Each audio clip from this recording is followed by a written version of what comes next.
राज्याचा विकास साधणं आणि सामान्यांचे प्रश्न सोडवणं यासाठीची वास्तू अशी ओळख असलेल्या विधिमंडळातच राडा पाहायला मिळाला। संध्याकाळी विधिमंडळाच्या लॉबीत तुंबळ हाणामारी झाली। आमदार गोपीचंद पडळकर आणि जितेंद्र आव्हाड यांचे कार्यकर्ते एकमेकांना भिडले। काल विधान भवनाच्या गेट बाहेर गोपीचंद पडळकर आणि जितेंद्र आव्हाड यांच्यात वाद झाला होता। त्याचे तीव्र पडसाद आज पाहायला मिळाले। पडळकरांच्या कार्यकर्त्यांनी विधिमंडळाच्या लॉबीमध्ये जितेंद्र आव्हाड यांचे कार्यकर्ते नितीन देशमुख यांच्यावर हल्ला केला। त्यावेळी तिथे उपस्थित असलेले जितेंद्र आव्हाड यांचे कार्यकर्ते धावून आले। यात पडळकर आणि आव्हाडांचे कार्यकर्ते एकमेकांना भिडलेत आणि या घटनेमुळे महाराष्ट्राच्या विधिमंडळाच्या इतिहासातला आजचा दिवस काळा दिवस ठरलेला आहे। यावर विविध नेत्यांनी तीव्र प्रतिक्रिया नोंदवल्यात। गुंडाराज सुरू असल्याची टीका जितेंद्र आव्हाडांनी केली आहे, तर मुख्यमंत्र्यांनी गुंडांच्या पोशिंद्यावर कठोर कारवाई करण्याची मागणी उद्धव ठाकरेंनी केली आहे। पडळकर आव्हाडांचे कार्यकर्ते भिडल्याचं हे दृश्य आपल्याला पाहायला मिळतंय। जितेंद्र आव्हाडचे कार्यकर्ते नितीन देशमुखांवर हल्ला झालेला आहे। काल दोन्ही नेत्यांमध्ये शिवीगाळ झाली होती, तर आज दोन्ही नेत्यांचे कार्यकर्ते भिडल्याचं पाहायला मिळतंय। ही दृश्य आपण सध्या स्क्रीनवर पाहतोय। पडळकर आव्हाडांमधील कार्यकर्त्यांचा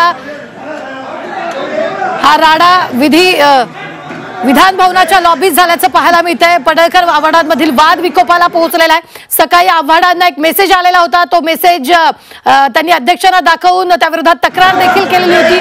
मात्र आज कार्यकर्त्यांमध्ये हा राडा झालेला आहे। विधिमंडळाच्या लॉबीतच ही हाणामारी झालेली आहे।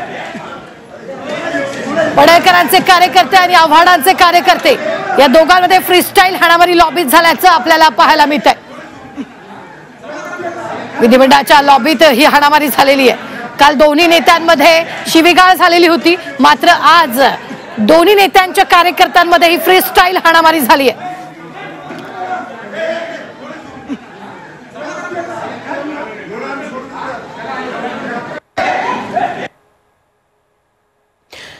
तर गेले काही दिवसांमध्ये जितेंद्र आव्हाड आणि गोपीचंद पडळकर यांच्यात वादावादी सुरू आहे। जितेंद्र आव्हाड यांनी मंगळसूत्र चोरसं विधान करत पडळकरांना डिवचलेलं होतं।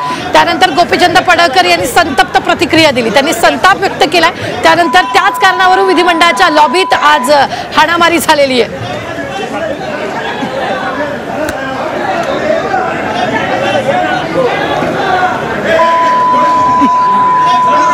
विधिमंडळाच्या लॉबीत आज कार्यकर्त्यांमध्ये हा राडा झालेला आहे। पडळकर आणि आव्हाडांचे कार्यकर्ते भिडल्याचं पाहायला मिळालं।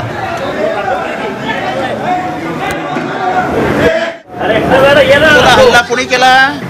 बोला ना, बोला। पडळकरांच्या समर्थकांनी केलाय। कशाला प्रश्न विचारता आम्हाला?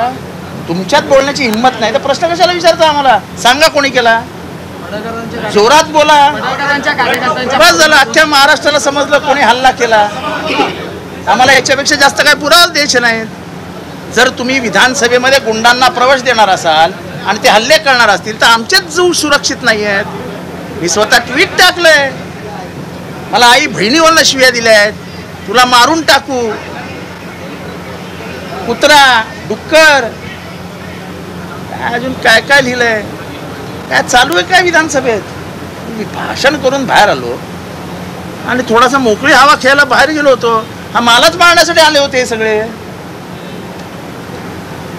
म्हणजे विधानसभेमध्ये विधिमंडळाच्या पायऱ्यांवर भवनामध्ये आमदार सुरक्षित नसतील तर कशाला राहायचं आमदार? काय गुन्हा आमचा? कोणीतरी मवाल्यासारखा येतो, आमच्या आई बहिणीवर शिव्या देतो, त्याला ऑफिशियल लँग्वेज म्हणून डिक्लेअर करा ना। अनपार्लमेंटरी वर्ड्स वापरले जातात, करून टाका पार्लमेंटरी वर्ड्स आहेत म्हणून। सत्तेचा एवढा मुजोरपणा, सत्तेचा एवढा मान। आमदारांना धक्काबुक्की, ही गुंडागर्दी आता विधान भवनापर्यंत पोहोचली असेल तर मग हे फार अवघड आहे। ताबडतोबीने गृहमंत्र्यांनी आणि मुख्यमंत्र्यांनी सगळे विषय सोडून या गुंडांवरती आणि त्या गुंडांच्या पोशिंद्यांवरती कडक कारवाई केलीच पाहिजे। तर आणि तरच तुम्ही या राज्याचे पालक मुख्यमंत्री म्हणून जनतेला तोंड दाखवायच्या पात्रतेचे आहात असंच मी म्हणेन। याला पण विधान भवनाच्या आवारामध्ये जर का या गोष्टी व्हायला लागल्या आणि असे जर का गुंड आणून मारामाऱ्या व्हायला लागल्या तर मग मैदानामध्ये या। हे सगळ्यात पवित्र असं मंदिर आहे आणि त्याच्यामध्ये मग त्यांना पास कोणी दिले इथपासून त्यांची जबाबदारी आणि त्यांच्या पोशिंद्यांवरती कारवाई झाली पाहिजे। बघा, विधान भवनाच्या बाहेर हा एक विषय आणि विधान भवनात या प्रांगणामध्ये जे काय होतं हे अत्यंत गंभीर आहे। जर लोकप्रतिनिधींना अशा पद्धतीने मारहाण होत असेल किंवा धक्काबुक्की होत असेल आणि विशेष म्हणजे गुंड आत आणण्यापर्यंत पाळी जात असेल तर मग शेवटी विधान भवनाचं महत्त्व राहिलं काय? पण ते समर्थक आहेत का गुंड आहेत? आणि ही जर का परिस्थिती या राज्याची आली असेल तर मग विधान भवनाला अर्थ काय?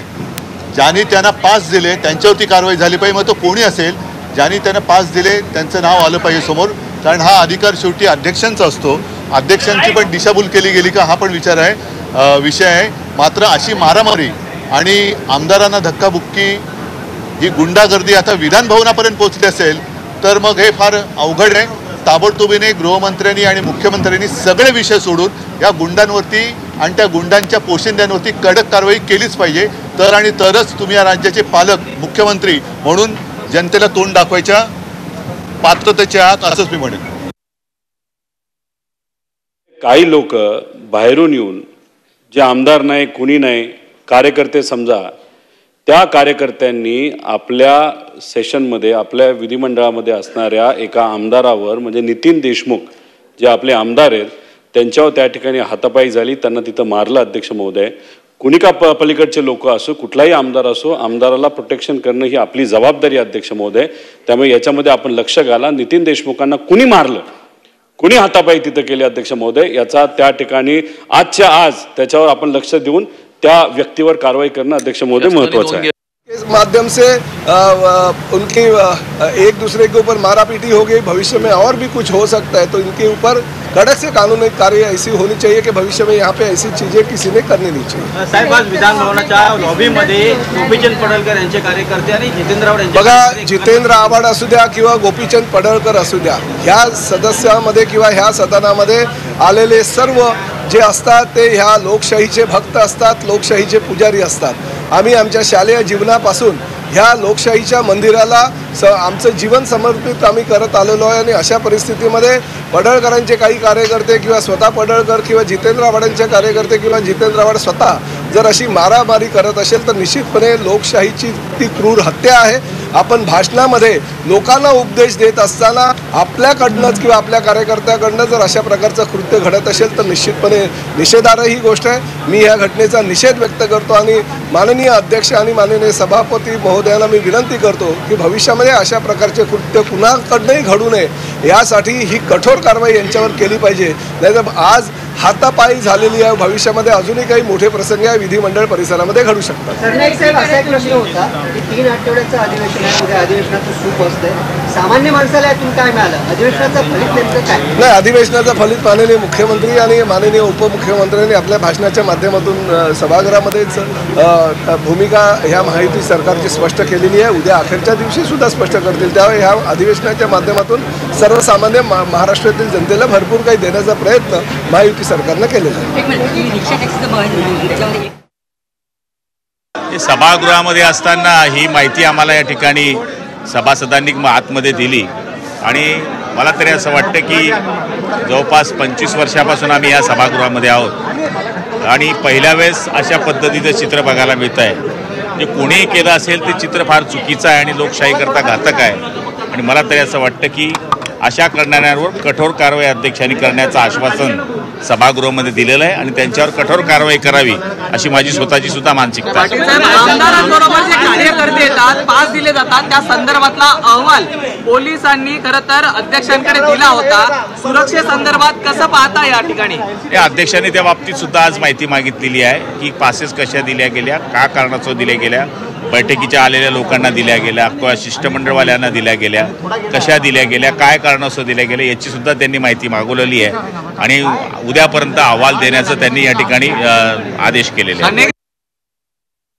विधानसभेच्या सभा भवनामध्ये परिसरामध्ये मारामारी झालीच नाही पाहिजे, त्या दृष्टीने सगळ्यांनीच काळजी घेतली पाहिजे आणि सगळ्यांनीच आपापली आचारसंहिता पाळली पाहिजे। बोलतानाही म्हणजे कोण सदस्य असतील आणि ही घटना का घडली याचे आत्मपरीक्षण केलं पाहिजे सगळ्यांनी। त्यामुळे कोण कुणाला काय म्हणाले हे मीडियाला माहिती आहे, त्यामुळे आपल्याला माझी विनंती आहे सगळ्या सभागृहातल्या सदस्यांनी सभागृहाचे नियम आणि सभागृहाची विधानसभेची आचारसंहिता पाळली पाहिजे।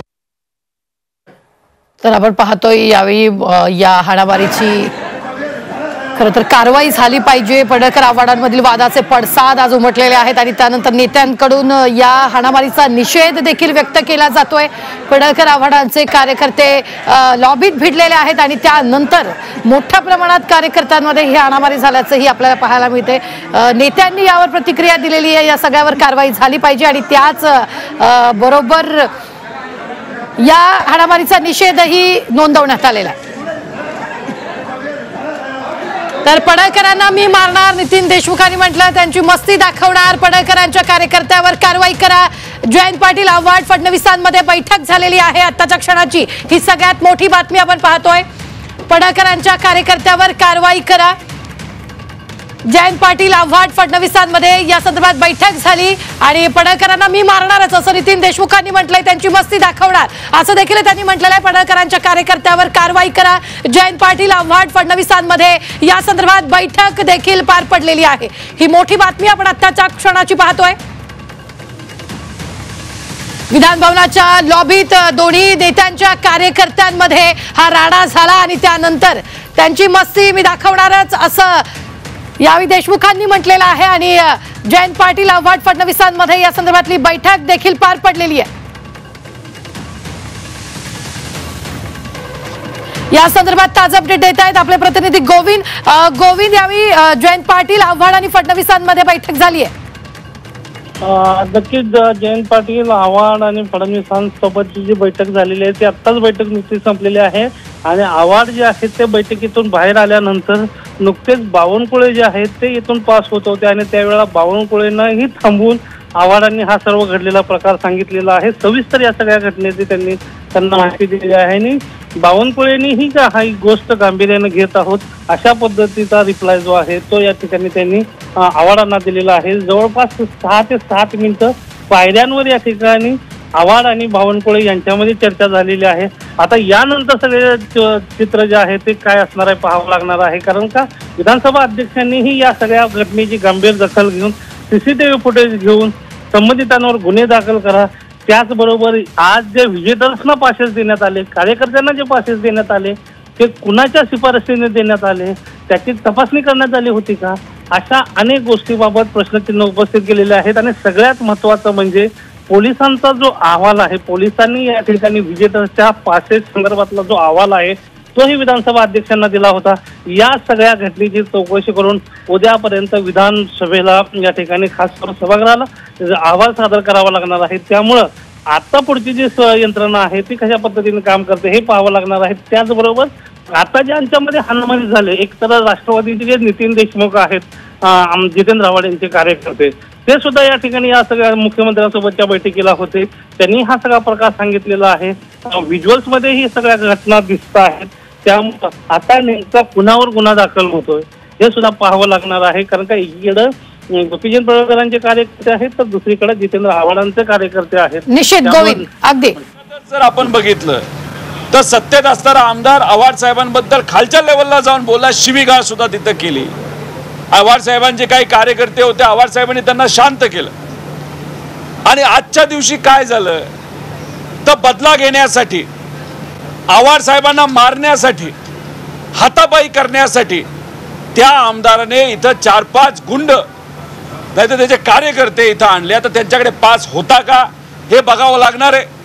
कसे ते आत आले आणि मग आव्हाड साहेबांना कोपऱ्यात घ्यायचं आणि त्यांना हाणामारी करायची, या हेतूतून हे लोक जेव्हा तिथे आले आणि आव्हाड साहेबांवर हमला करायचाच, त्याच्यातच एक नितीन देशमुख नावाचे पास घेऊन आलेले जे काही कार्यकर्ते होते, आव्हाड साहेबांचे राष्ट्रवादी शरदचंद्र पवार या पक्षाचे कार्यकर्ते होते, यांच्यावर हल्ला झाला.